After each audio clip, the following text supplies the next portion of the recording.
Müslüman olsa değil, kafir kardım burada. Tamam. Gel sen. Karışma sen.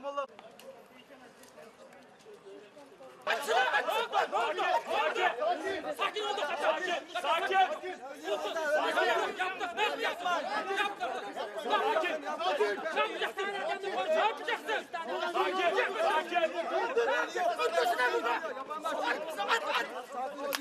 Sakin.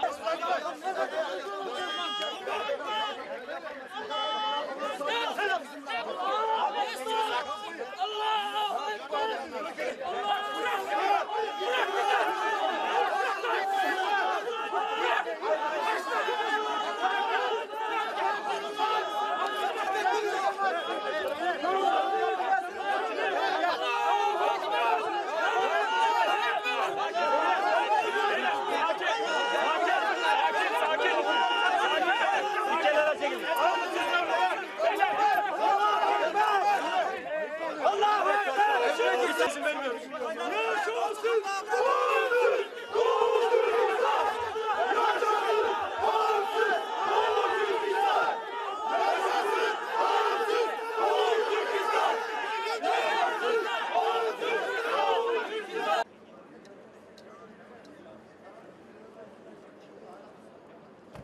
الله ما تقدم من ذنبك وما تأته عليك ويهديك صراطا مستقيما وينصر واغفر لنا ذنوبنا يا أرحم الراحمين ربنا آتنا في الدنيا حسنة